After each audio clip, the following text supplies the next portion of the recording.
All right, ladies and gents, we've got with us Screaming Mad Dee on Krash and Thunders. I'm Thunders, he's Krash, Screaming Mad Dee down there. How the fuck are you, man? I'm good. I am good. It's a Thursday. The weekend's almost here. I get shot number 2 tomorrow, so I will be legal to unmask and go about my business. So yeah, things are good. That's How are good. you? Yeah, that seems to be the common theme. You can't escape it. Right. How's it been playing live recently, real quick? Oh, it's been great. And I tell you, so far everything's been seated. And we haven't done any band shows. Spiral Grave hasn't gigged since November. So the shows I've done recently have been solo shows, and they're seated. And I actually like that vibe doing the acoustic set. It's just a lot more chill, having everybody seated and everything. It's really cool. So that portion of it I like. Now, Spiral Grave starts to get out. You want people on their feet, Yeah, yep. But for my stuff, I like the seated approach. So but no, it's been really good just seeing people out again. And I really hope this gives people a new appreciation for live music again. The people that, I'll catch you next time. We learned over a year ago how long it could be until there's next time.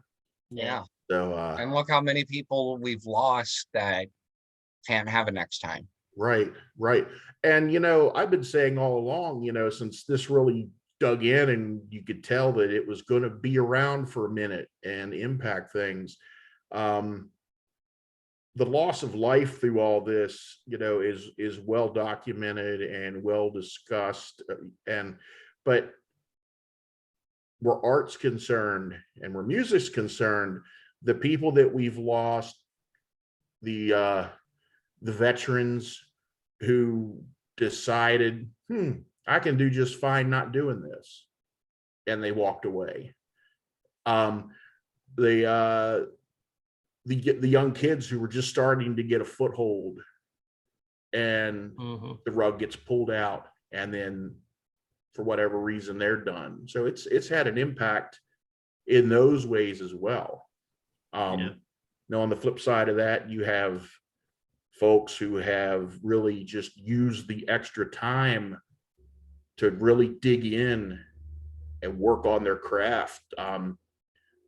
My next album is recorded, just pending bass tracks and my son's tracks. The next Spiral Grave album number 2, and album number 1 isn't even out yet, but album number 2 is written. So some folks use the time wisely. Yeah, a little bit of a double-edged sword, so to speak. Right. Okay. I mean, I really think, and I hope, and I think more than hope, we're going to get a boon of new music, new everything. Yeah. Once people are turned loose again. I think in that aspect, we're going to benefit from what's happened. Yeah, that in no way makes up for what we've lost, but it'll be a good launching pad to move forward on, to really ramp things up again and get people interested. Yeah, that's just the comment a little bit on that. Even the shows that just started up within the last month around here in Pennsylvania, even tribute bands, they're starting to pack bars and such. People do miss it. Right. Yeah. Right. So you don't know what you got till it's gone, right? You never miss it till it's gone away. Yep, exactly. Yep.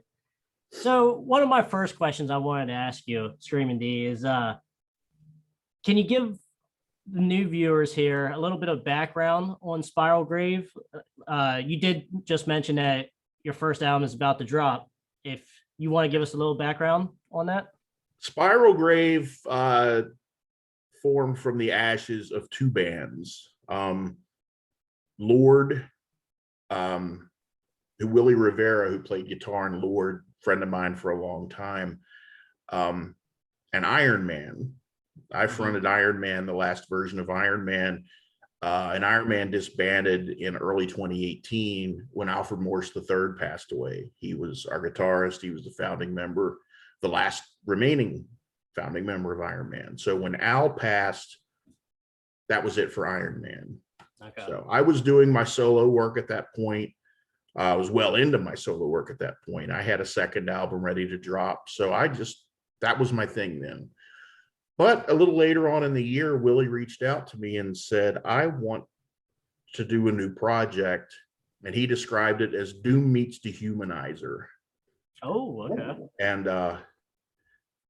And that piqued my curiosity. Well, I thought he had a band together and was just looking for a singer, but no, he was building this from the ground up. So I said, let me recommend a rhythm section, because Louis Strawn in Iron Man also plays with me solo, bass player. Yeah. Okay. And Mott Waldman was Iron Man's drummer. I said, let's see if these guys are interested.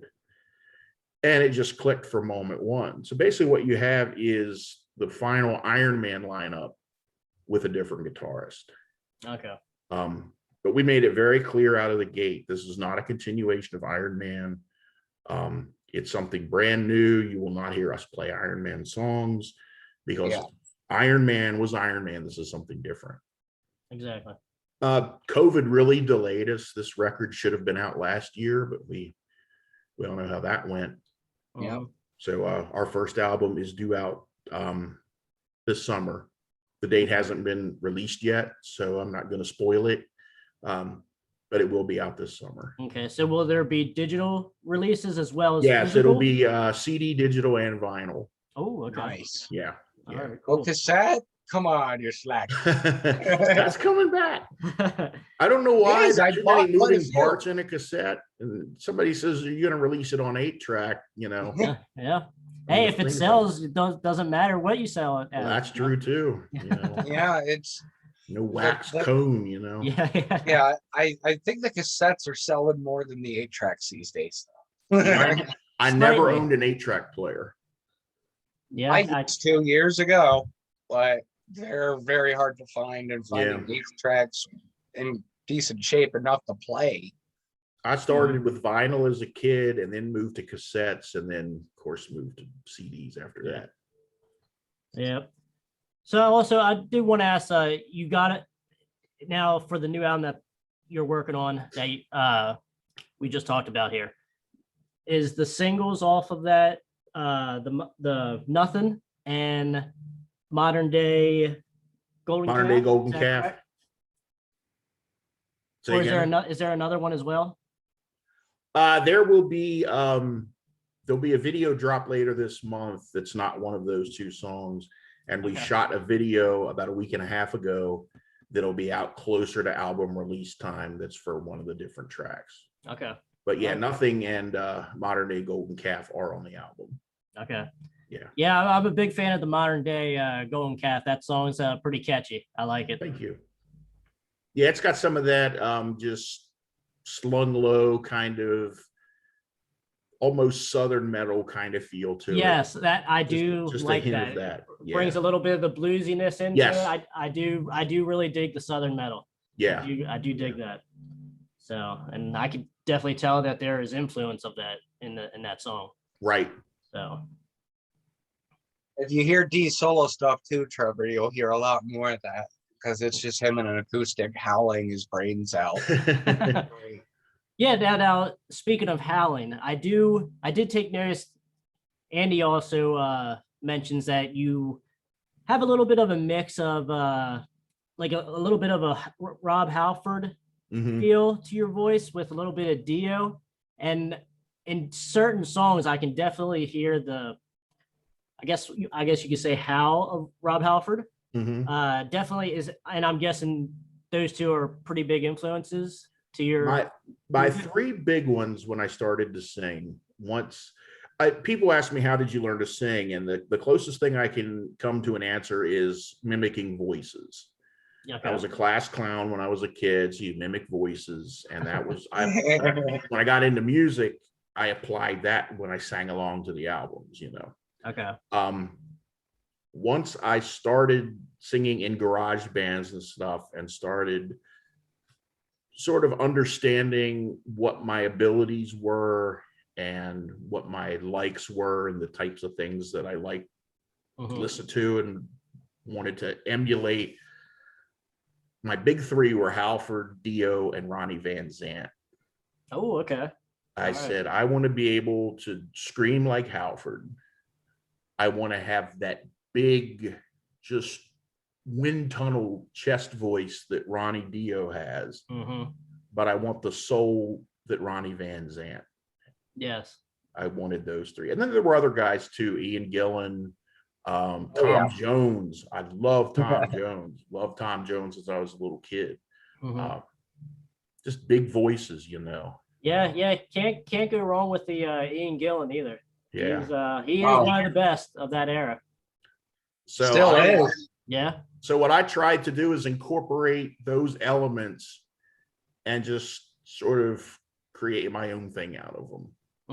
I was never, I mean, I played in cover bands for years growing up where I did, if you played music, you played covers. Yeah. But I was never that interested in sounding like whoever I was covering. Yeah, kind of boxing yourself in a little bit. Right. I wanted to sound like me. Yep. Absolutely. Did you want to ask him anything, Andy, off the cuff here real quick? So your fourth book, tell us about that. Because, you know, I've been meaning to get some of your books, but every time there's 100 other things that are popping up out of nowhere. It's a bad time to be on budget. Well, this is my fourth book, as you mentioned, but it's my first novel. Prior, I had done 2 short story collections sandwiched around a novella.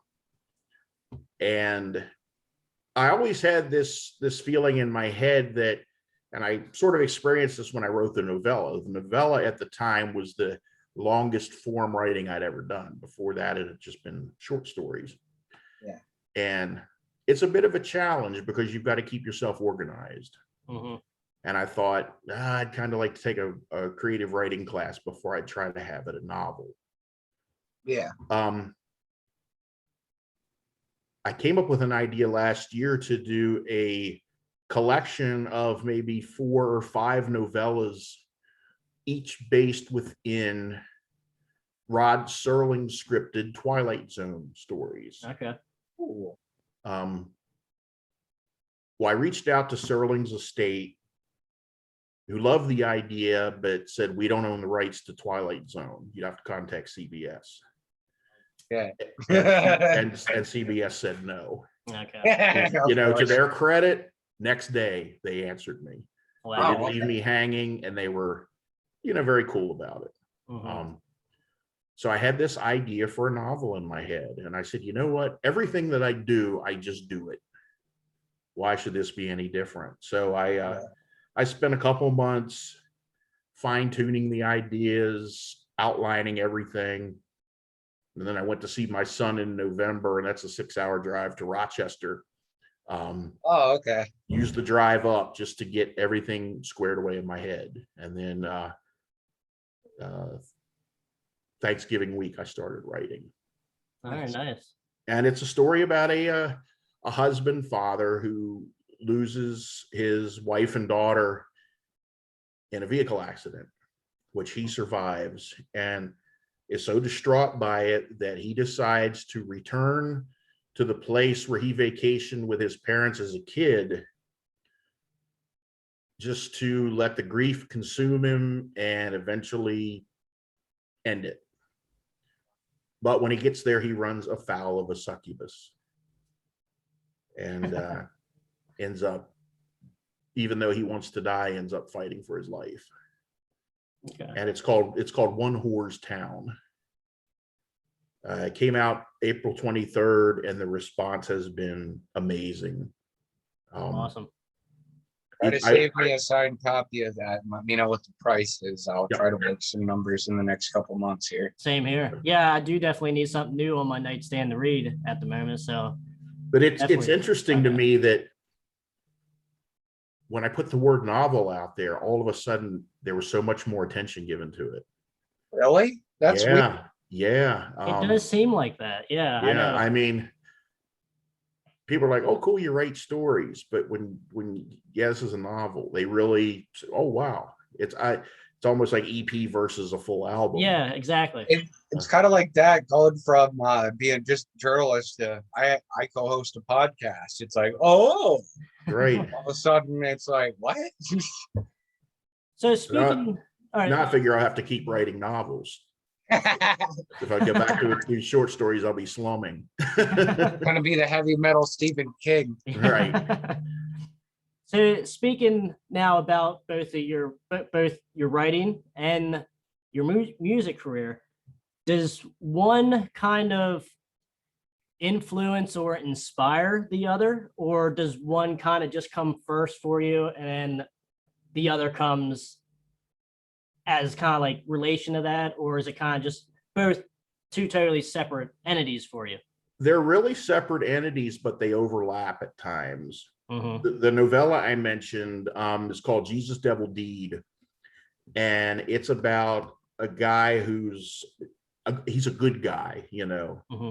and his life is going to shit. I mean, he has lost everything. He's about a week from eviction with nowhere to go, and via some coercion, he decides to petition Christ to have his soul back so he can sell it to the devil.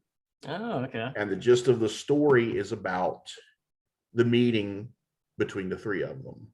Oh, wow. Okay. That story came from a song. When I was starting to write the songs that would be on my second album, wrote music and immediately saw a guy walking in the rain. Where's he going? He's looking for Jesus. Why is he looking for Jesus? He wants his soul back so he can sell it to the devil. Mm-hmm. Wrote the song, demoed the song, and thought to myself, there's more here to this. The lyrics to the song are just the basic skeletal outline of what's happening. Mm-hmm. Yeah. And about not quite a year later, I wrote the novella. Okay. And then the year after that, the album came out with a song on it. The song technically came first, but the novella was released first. Gotcha. So they do overlap. There are short stories that are based on songs that I wrote, and sometimes lyrical ideas will come from stories that I wrote. So they're separate, but they do pat each other on the back, or Yeah. give each Influence other a each other hand a little bit. and Okay. yeah. One hand washes the other kind of thing. There, that's what I was trying to say. Yeah. The old timers and your long-winded stories. Yeah, there I was. Oh man. So one thing that I mentioned on the reaction video and with Trevor to kind of give a rough rundown, it seems like you take like you have imagery that you use, and it's not necessarily political, it's more of an overview of society as a whole. Is that something that's definitely a lyrical inspiration for you? Is that something you try to do? One thing that I try to do when I write is I will write about a specific topic or a specific occurrence or event, but I try to write it in such a way that it can be interpreted different ways, in the intention of more people being able to identify with it. Mm-hmm. I always enjoy when an album comes out and I start reading the write-ups to see the different ways that people, oh, it's a great song about such and such. And I'm like, that's not what it's about. But that's okay, because I like that. I like to see those different ideas that come from it. Now I watched the Nothing video today, and my son is always very interested in, Dad, what's this song about? Mm-hmm. And when he heard Nothing, he says, what's this about? I said, nothing. He's like, no, Dad, what's it about? He thought I was pulling a Who's on First with him. Yeah. And I said, no. I said, when they sent me the music, they had actually demoed the music in rehearsal without me. And when they sent me the music, I'm just getting a feel for it. And the first word out of my mouth was nothing, da, da, da, da, da, nothing. Well, I have a title. Yeah. And I thought, what's it going to be about? And I just started writing. And I'm not the type that writes word salad. Mhm. You know, I like for something to be about something and have a meaning. But I just kind of rolled with that idea that it's a song about nothing. Mhm. Well, that, yeah. And then that makes it the ultimate figure it out. What do you take from it? What's Yeah. it mean for you when you hear it? It's very telling of an artist who can write something so vague about a specific event that impacted them and Mhm. make it to a point where people could take 100 people could get a Yep. different take from it. And You know, people will that's take a title. They'll take a title and on South of the Earth, the last Iron Man studio album, Hail to the Haze. People saw that title and immediately had their mind made up about what that song was about. And everything that I read about that song or that album and that song, nobody got it right. But again, that's all right. You know, yeah. that's fine. That's part of the fun. It definitely adds depth to a song as well. Right. You know, Right. you know. I think, that's kind of why I think you said about song titles specifically. I think that's why bands like Nirvana and stuff made song titles that had nothing to do with the song at all. Right. You know, It's like he was asked why he called the song Sliver Sliver. He's like, because I knew people would fuck it up and call it Silver. Right. Well, I'll get song titles in weird places. Those When are I was writing the songs for Godless, I was in the worst depression of my life. My son had moved away and I was just hating life. And the record definitely reflects that. it really does. And I was Or an talking to a acoustic friend of record. mine. I was talking to a friend of mine from Germany, and it was just lamenting about how just shitty I felt. And she says, "You're still here." And I said, "Yeah, well, I'm here under protest." And a couple days later, I was noodling, came up with a riff, and I thought, "Here under protest," and that became the lead track on the album. Okay. Same friend. I was throwing ideas around and I remembered a song I had written back in the 90s and pulled that out of the hat. And it sort of morphed into something else. And I was so just down with the riff. And the next day I was like, "Brad, you should hear this riff I wrote. It's just nasty and swampy. It sounds like something you'd spite fuck somebody to." Yeah. And that's where that title came from. So it's like, but you mentioned lyrics that have nothing to do with the song. We have one song left to write for the next Spiral Grave album. And Mott was joking about a band he had played in years ago. And the band broke up because somebody wanted to call a song Raising the Chalice, Raising the Chalice, that kind of thing. So I said, "I'm calling the song Raising the Chalice. I don't care what the song's about." So it'll be called Raising the Chalice and will be about, mowing your lawn or something. Yeah. Oh man. Godless, was that the record with Dry Heaves and Needles or what? No, that was Go to the Devil. Okay. Yeah. I think that's one that I reviewed then. Yeah. That one in itself is a very hard-hitting record too. When I mentioned Rob wanting to know what songs they were about. I was playing that when I was still demoing songs for that. And when he heard me play Dry Heaves and Needles, he says, "That's not a nice song, is it?" I said, "No." I said, "It's not." And I thought, hey, if this song helps deter my child from hitting the needle, then that alone makes all this music shit worth it. Exactly. He asked me what Spitefuck was about. And I told him, I said, it's about a situation you never want to be in. I said, it's about being in a relationship that has deteriorated so badly where the only time you can stand one another is when you're being physical. I said, and that's no way to be. That's no situation to be in. As someone who's been there a few times, I can definitely attest to that. So I always tell folks I try to use things as a learning experience for him, and they're like, how can he learn anything from a song called Spite Fuck? Well, there you go.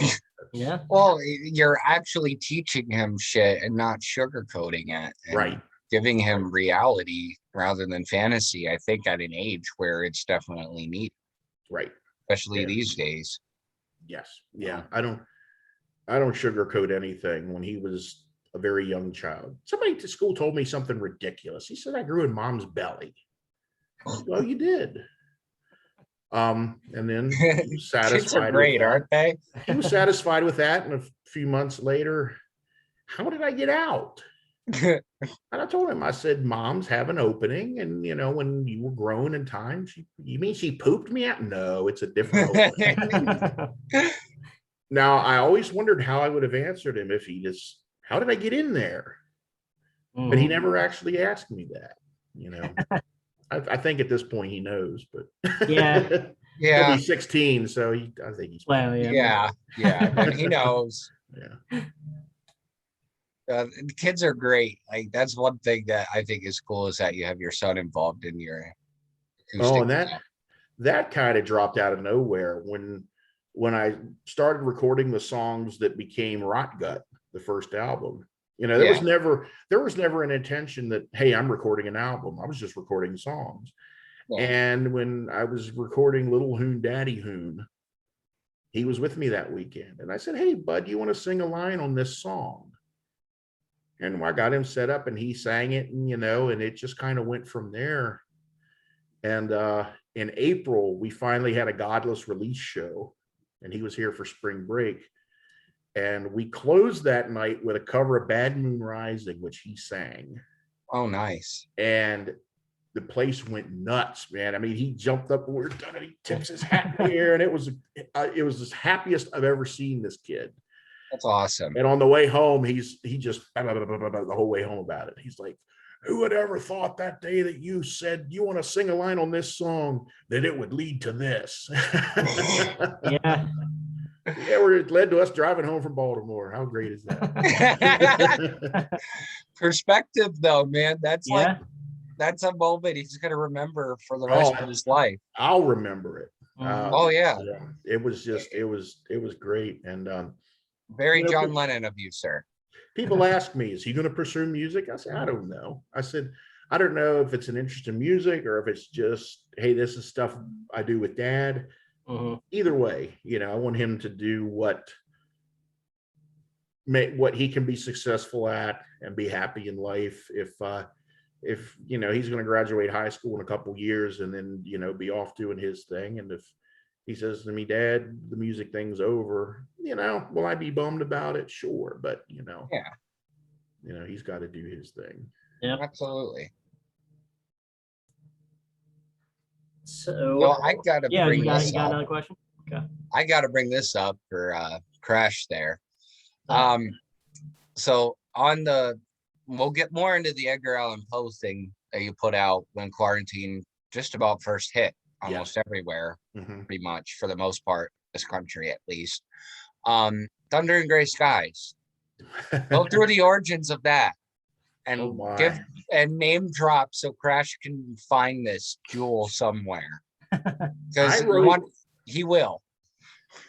I wrote Thunder and Gray Skies when I was 19 years old. And it's a straight up breakup song. I mean, this was early 1987, and you know, broke up with a gal and thought life's over, and wrote this just sad little ditty. When I did my first recording project about a year and a half later, we needed one more song. I said, hey, I've got this power ballad. Well, actually, I didn't even say that because I never considered it a power ballad. It was just a singer-songwriter kind of song. I said, hey, I got this song, and it was the late 80s, so it became a full-blown power ballad. The band was called Vision, Okay. and the album was called Eye of the Hurricane. And it pretty much became the biggest song on the album, because I mean, face it, in the late 80s, the power ballads were money. Yeah. You Yep. know? Yeah. Well, I left that band because for reasons I won't get into here. And over the years, I just wanted to re-record that song, just for my own amusement. And then when I started doing the solo thing, I started pulling it out and playing it live. And I'd sort of give the backstory, and I'd say, so what you're about to hear are the words of a heartbroken teenager, now sang by a middle-aged man who no longer gives a shit. And I play the song. It didn't fit on anything that I did. All the stuff that I do solo is just dark and swampy and everything. But the EP last year offered a vehicle to release it on, so I finally was able to get it out.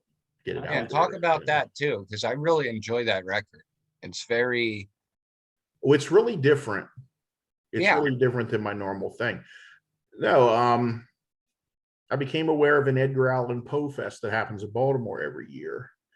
And they have a competition called the Saturday Visitor Awards, where you can adapt a Poe work into a song or into a dramatic reading, or you can do a song or dramatic reading based on Poe and submit it. So I thought, well, cool. And I started, first I was working with The Conqueror Worm, and I really wasn't liking where that was going musically, so I kind of scrapped it.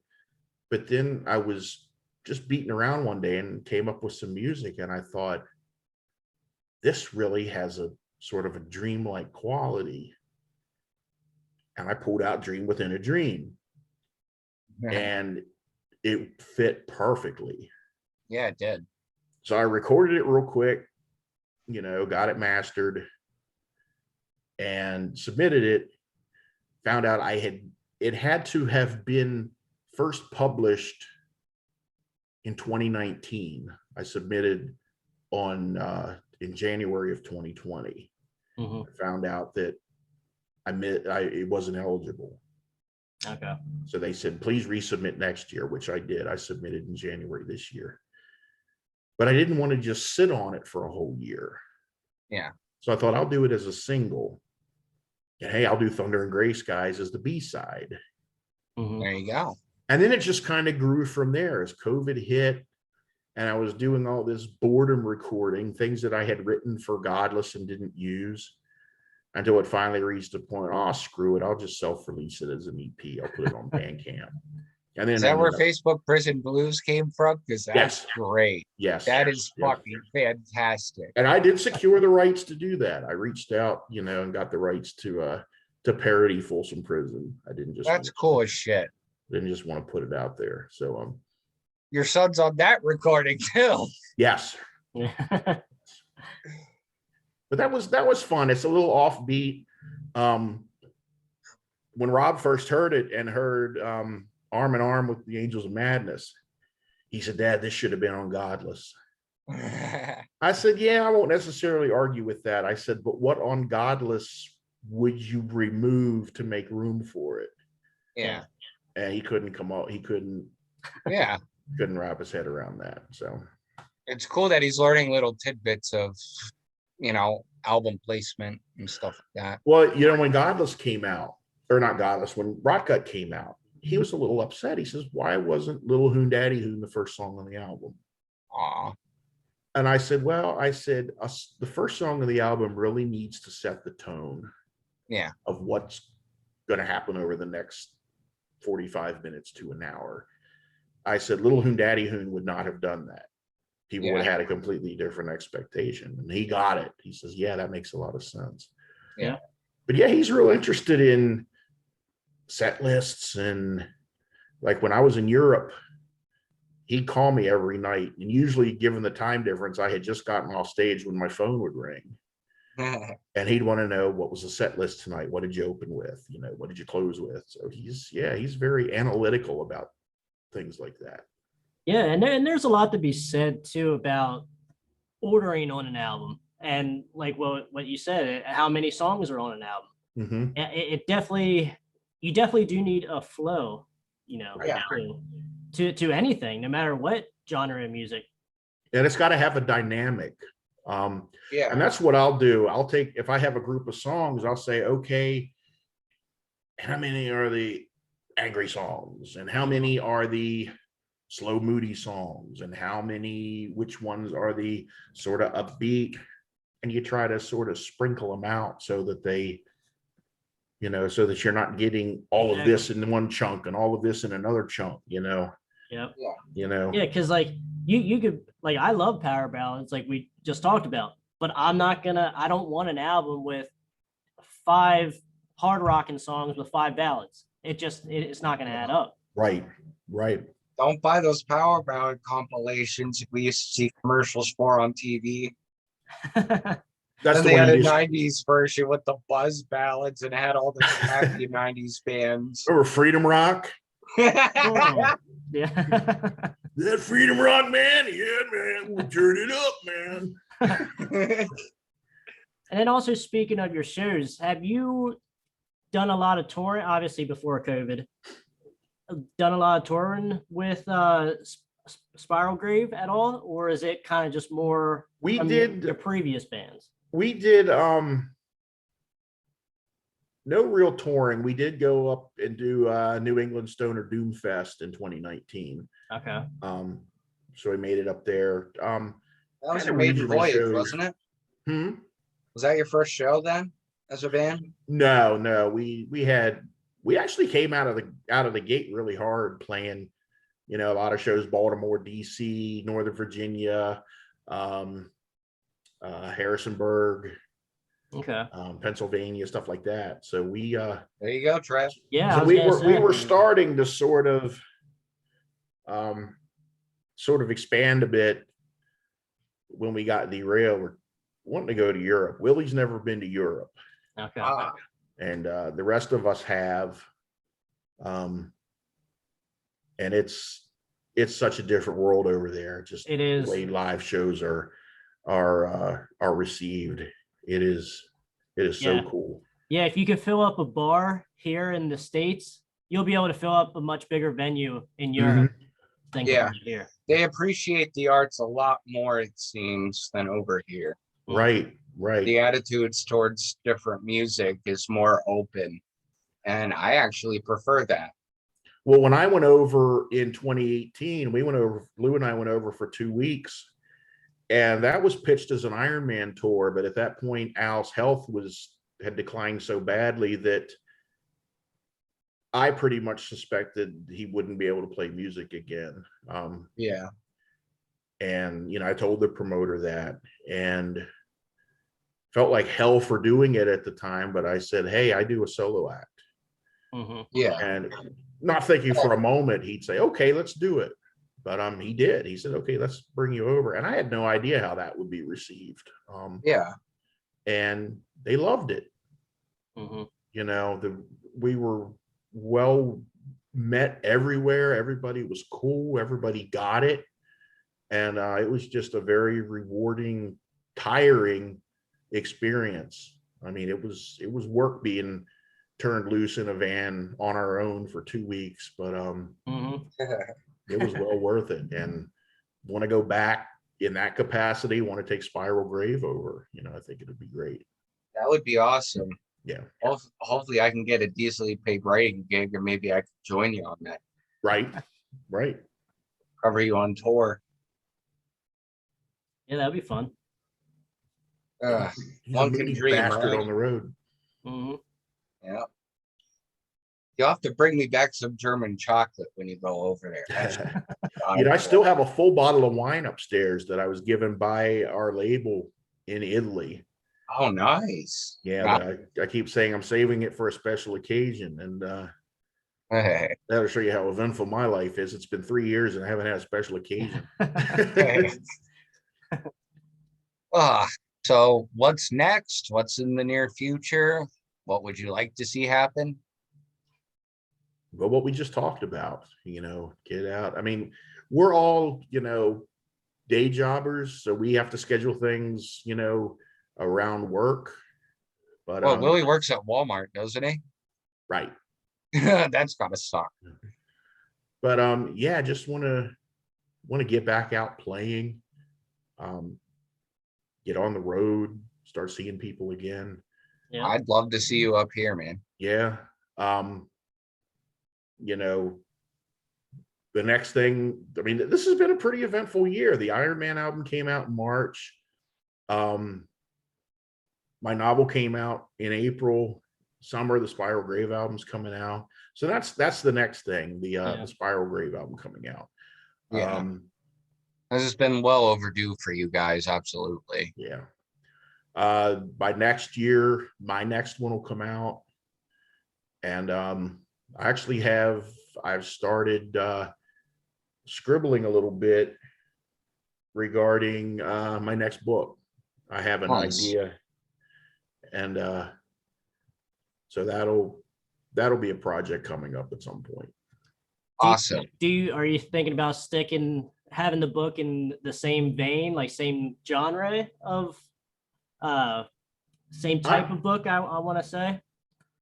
I've got I've got a few ideas cooking, and one is more satirical than anything else. Anything I write is going to have a sinister darkness to it. That's just what makes me tick. The style, One Horse Town is very much a horror novel. The idea I have for the next one is very much a horror novel. It's actually a werewolf story. So it'll be much more visceral and bloody than One Horse Town is. Very metal. Yeah. So, anything that I do, although I have a children's book written. I just need it illustrated. So if anybody watching this is an illustrator, hit me up, because it's ready. Definitely. It's written, it's ready to go. I just need the illustrations for it, and then it can go to press. Okay. And I think private message me the details. I might be able to reach out to a few artists. I know a few over the globe that do different types of stuff. So they can I'll do that. Thank work you. on. Yeah, absolutely. It's called Old Man Yeti. Nice. Okay. Yeah, that's definitely off the cuff type of thing, just writing a children's book, but there is definitely a market for it. No doubt about that. Well, there's a market for almost everything. Yeah. You know who wrote children's books under a pseudonym? John Holmes. Yeah. Wow. Yep. So exactly. Johnny Wad can write a kid's book, so can Screaming Mad Dee. So I gotta ask this, and I don't know if I ever asked you this quite properly, and it quite blows my mind if I haven't. You said about your short stories and horror. Is H.P. Lovecraft an influence to you at all? You did ask me that, and it pissed me off the first time you asked. Lovecraft is a huge influence. I don't know if he's an influence on my style or not, because his style is very, very out there, cosmic horror. Yeah, best way to put it. Now I didn't get into Lovecraft until later on. I was in my early 20s when I finally discovered Lovecraft. Same here. It took me a while. Yeah, I was into Poe, when I was in grade school. Same here. I was into a lot of different similar stuff. And then Stephen King, of course. Yeah. Which he's gone on record to say that without a doubt, Lovecraft was an influence on him. Yeah. So now Lovecraft shows up a lot in my songs. I've noticed that. Yeah. In Land of Doom, we called a song called This Cursed Earth, which was about Cthulhu. Nice. My Brother's Keeper, Dunwich Part 2 was on South of the Earth, and Nightmare on May Eve, Dunwich Part 1 is on, that's actually the lead track on the Spiral Grave album. Nice. I'm looking forward to that. Yeah. I had an idea a long time ago thought it would be cool to do an entire album of Lovecraft adaptations. That would be cool.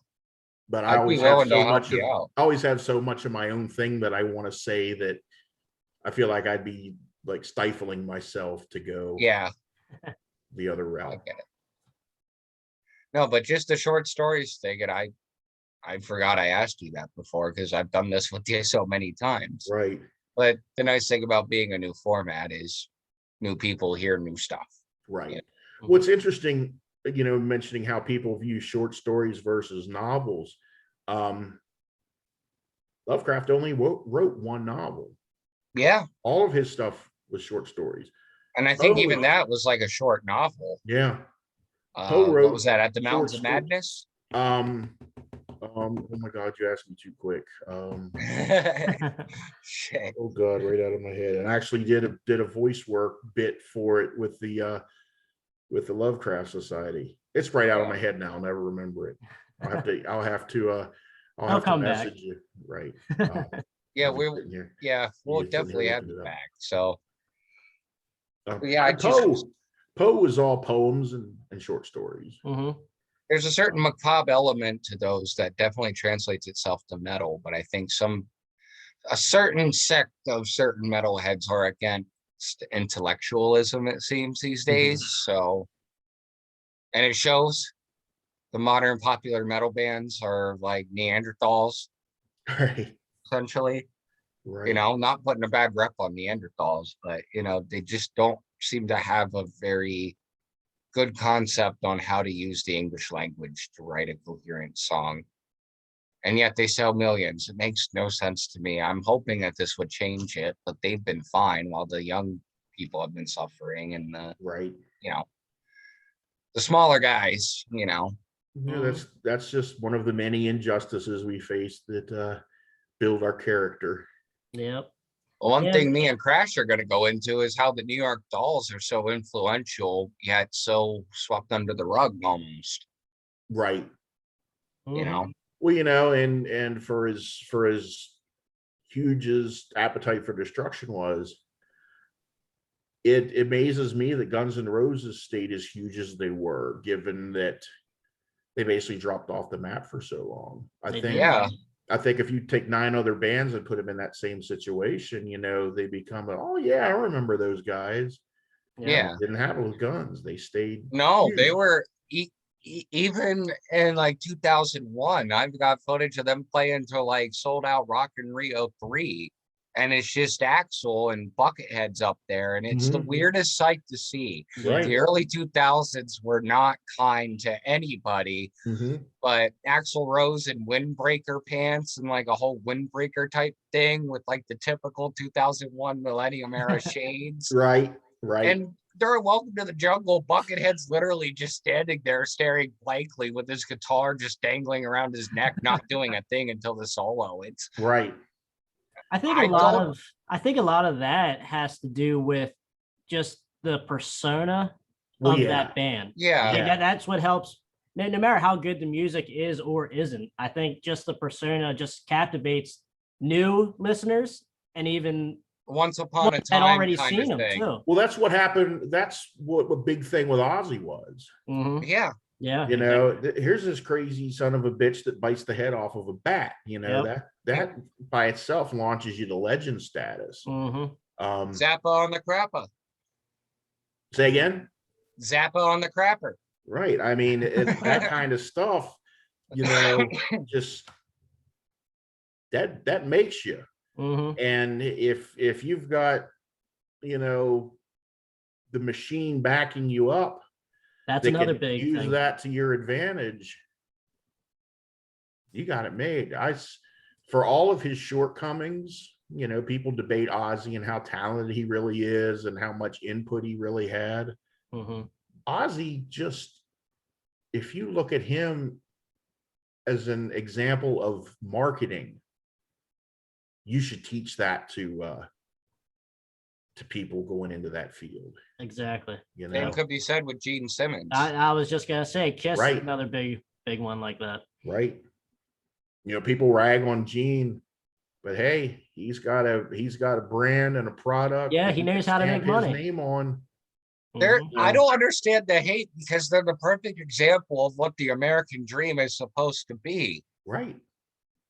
I mean, a lot of people, I, you know, they came from piss poor Jewish immigrant families that were escaping World War II and shit, Right. and they grew up in dingy 60s and 70s era in New York City. Right. Right. Yeah, Well, Gene said in an interview one time that I read that when Kiss formed, he had enough money saved. He had invested enough money and put back enough money where he could have just taken 2 years off with he absolutely was a no teacher. income. Yeah. He would have been able to maintain his lifestyle for 2 years.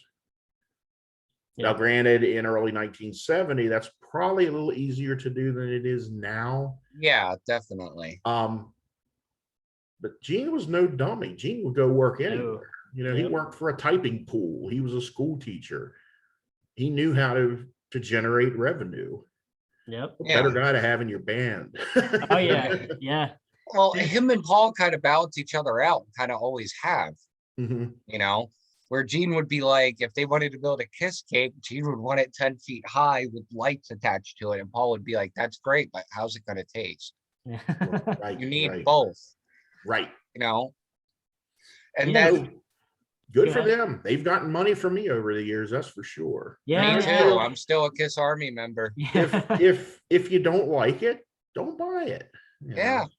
hmm Yeah. Yeah, And then gotta- speaking of Kiss, we did just have a discography ranking here, and me and Thunders had Hotter Than Hell as our #1 album. Do For you the 70s era. Yeah, of the Mhm. 70s era. And do you have a preference of Kiss album? Hotter Than Hell has always been my favorite just because of the sound of it. Yes, I It agree. has that raw, grungy, just dirty tone. And then next you got Dress to Kill, which was the complete opposite. Dress to Kill has such a thin sound to it. I Mhm. wish that She had been recorded for Hotter Than Hell. Yeah, That song deserves that kind of production. I'm Yeah, it surprised probably it didn't sounds make really the first album because that was one of the leftovers they were playing in concert, Right. even in 74. Right. Steve Cornell they wrote that in Wicked Lester. Yeah. So it had been around for a minute when they finally recorded it for Dress to Kill. I think the same was with Going Blind and Love Her All I Can, too. Yeah. And But Strange Ways, man. Strange Ways. That yeah. and that that bass solo. guitar solo, Yes, that is pure fire, man. That is Mhm. just the shit.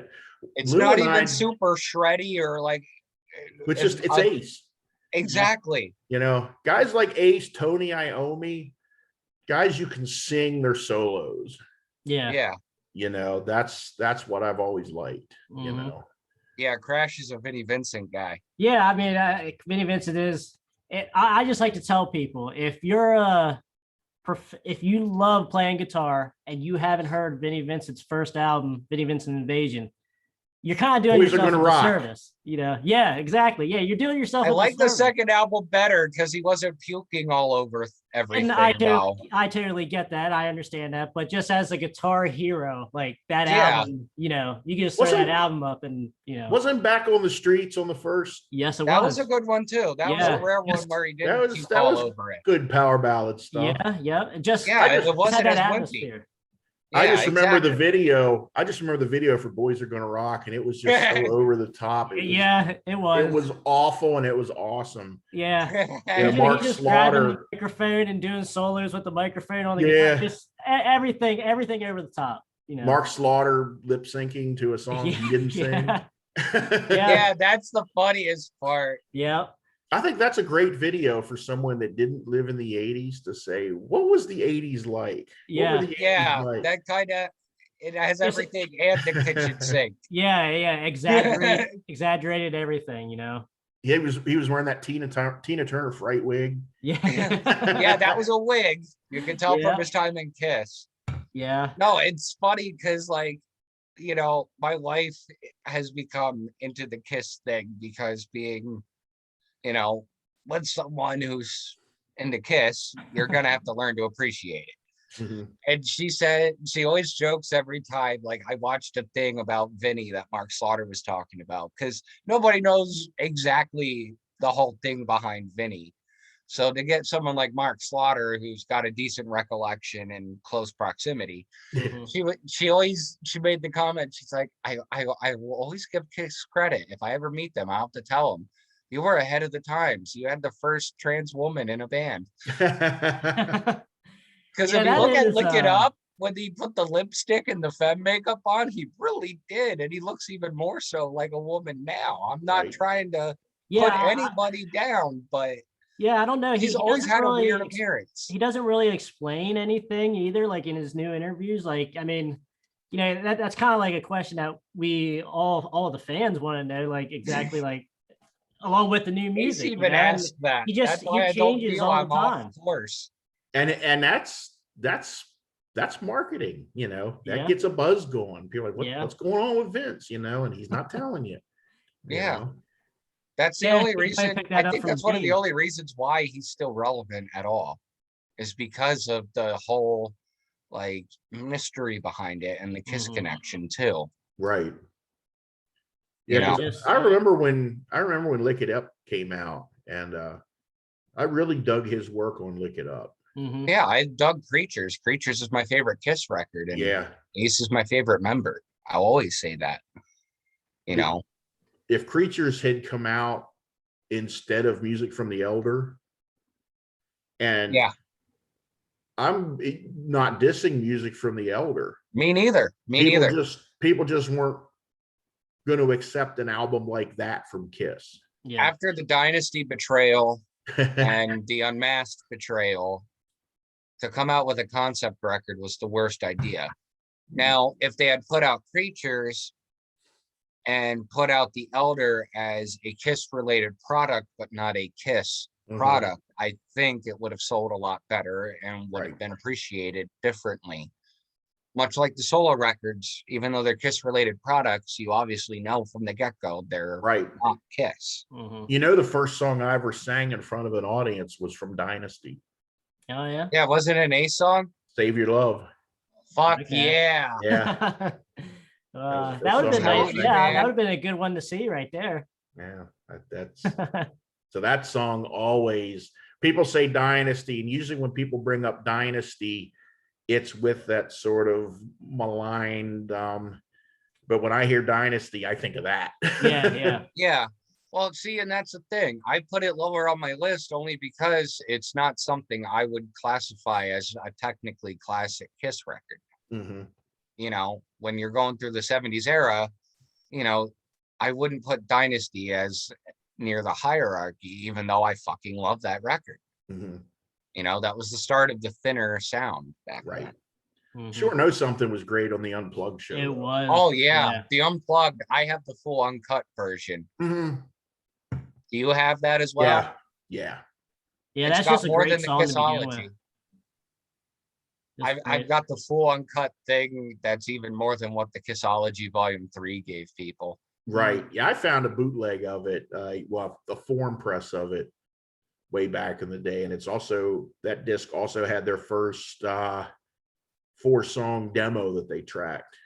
Oh, wow, with Eddie Kramer? Yeah. Okay. Yeah. And that was real interesting because some of the arrangements were different. You could tell that when they got in with the producer, you know, they streamlined the arrangements of the songs. You'll have to a make little me bit. a copy of that because I've only heard Strutter and Deuce off that tape. Yeah. And I love the version of Strutter on that demo better with the different solos and the Right. verses are a bit mixed up. That solo, man, Mhm. that's Ace's apex, in my opinion. Right. That solo just makes me feel something and always has. I can't put my finger on it. Mr. Yeah. Speed, too. Yeah. Mhm. So pretty much wrapping up here, Screaming Dee. Do you want can you give us and the fans any kind of website or email to contact you for the newest album coming out and your books and Absolutely. One Stop Shop is my website, Screaming Mad Dee, and that's DEE, screamingmaddee.com. Yeah. It's got bio on there, it's got music, it's got videos,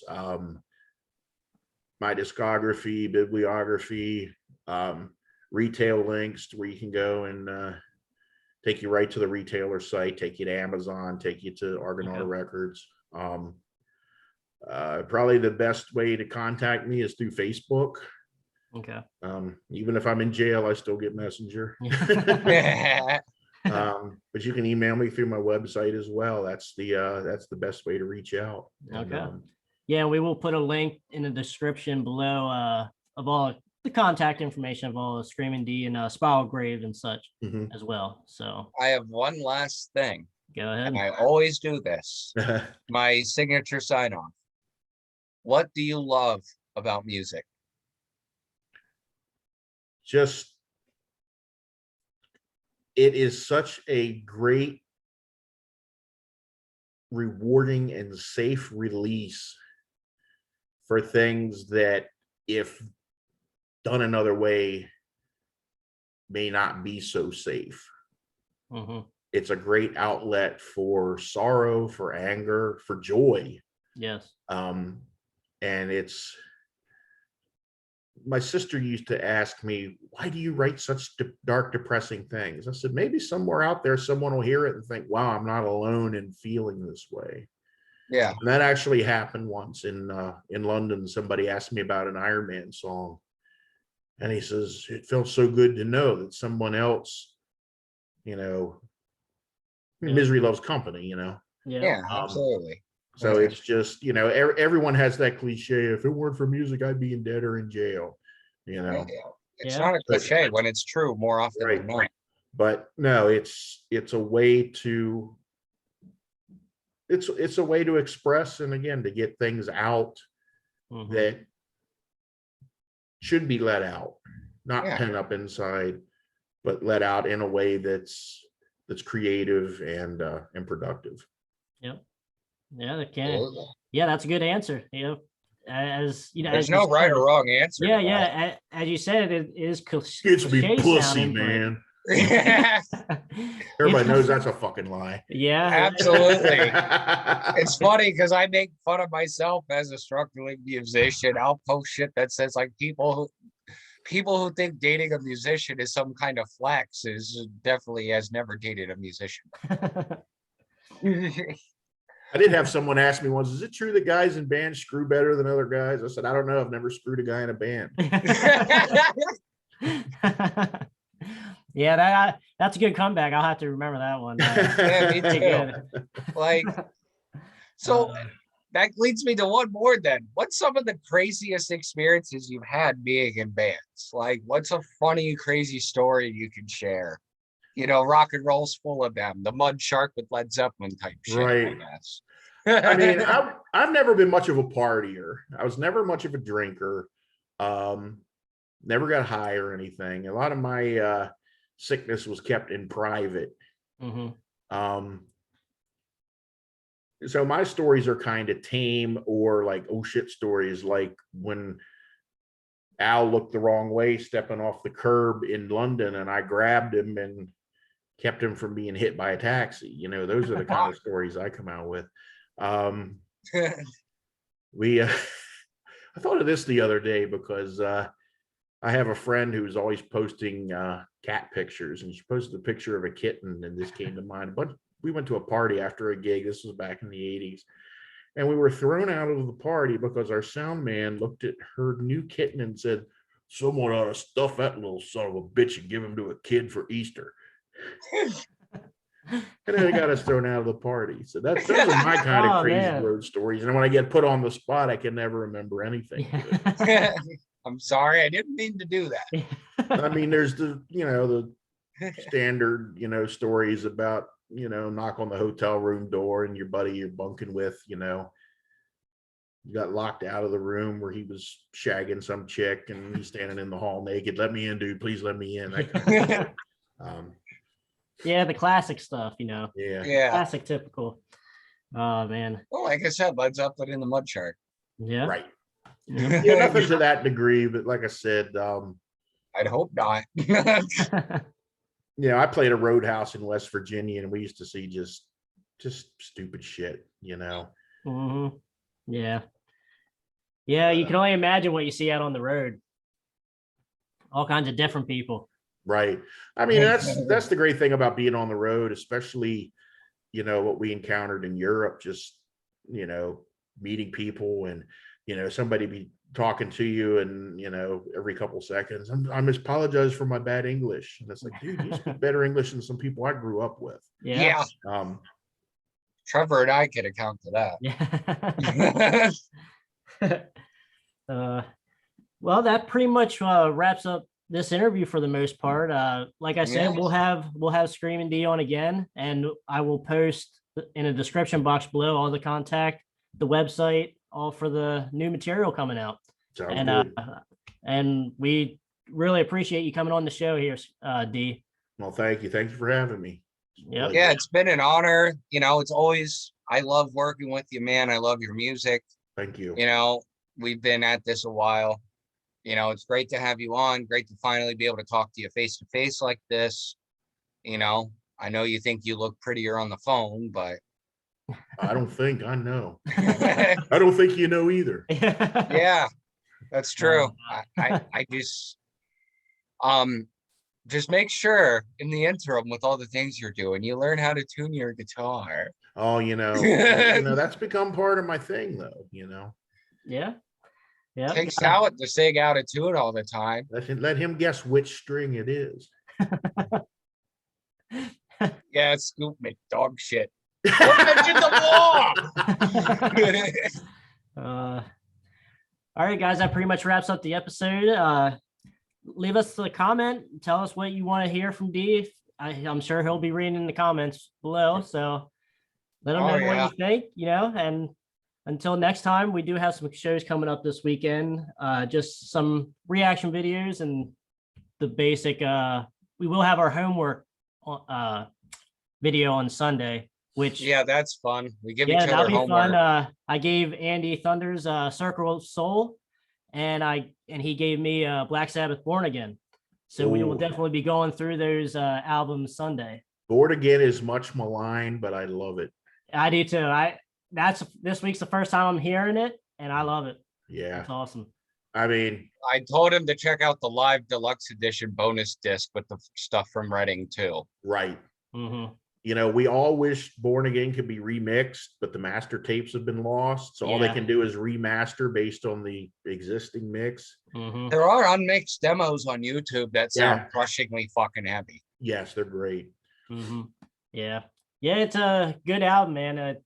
I know it wasn't good for the time, or the timing wasn't correct, but the more you look back on it, the better it gets. Do you want to go into what the problem is? You run a Sabbath Facebook group, so we might as well. Well, you know, what I was getting ready to say, because you always have, you know, the Ozzy purists. If it ain't Ozzy, it ain't Sabbath. Mm-hmm.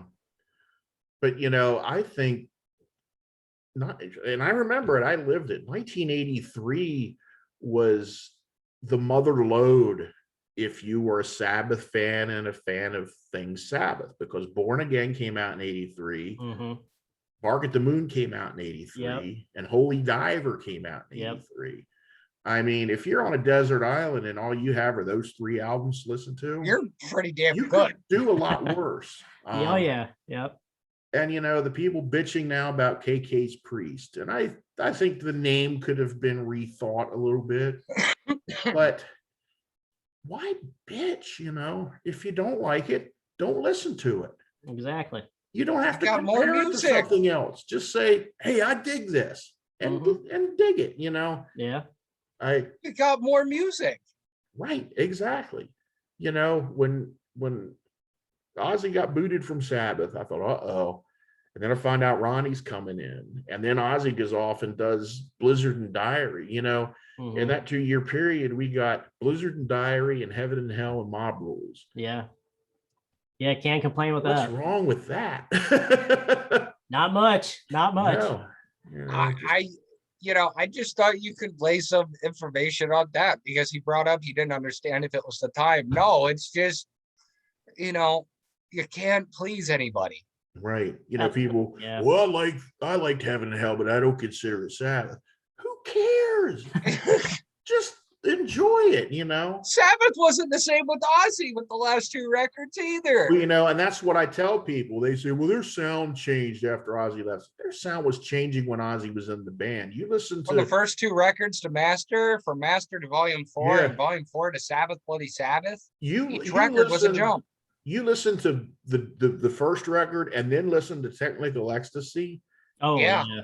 and it's almost like you're listening to a whole different band. You know, Yeah. bands Yeah. evolve, sounds change, unless you're Motorhead or AC/DC. The Mhm. interesting thing about Technical Ecstasy, and we mentioned GNR earlier, there is a good version of It's All Right on the live GNR release, where it's just Axl and the piano, Right. Yeah, I've heard that. which I thought was really cool. That actually, Mhm.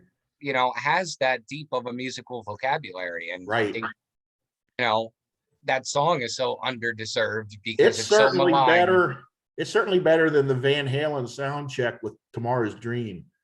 I haven't heard that one, but I can't see Yeah. Eddie's tone complimenting Sabbath at Right. all. Yeah. That seems a little hit or miss right there. Yeah. Was it Roth era stuff or Hagar? That was Roth. This was back in the beginning. This was like Oh, a club man. sound check or something. It might have Yeah. even been during a gig and them doing a cover, but yeah, it was interesting. Yeah, I'm not looking forward to how Roth's going to be for opening for Kiss this summer. Right. My dad's not happy either. All It's right, another guys. notch on the belt. So, all right. All Well, right, gents. All right, guys. We'll see you guys next time. Like I said, we'll see you guys over the weekend. And thanks again to Dee for coming on the show and Thank enlightening you. us with his metal prowess. Jack of all trades, master of none. 100% There you go. badass. You closed it off with the ultimate truth, my brother. Yep. All right, man. We'll see you guys later. All right. Take care, Peace out. everyone.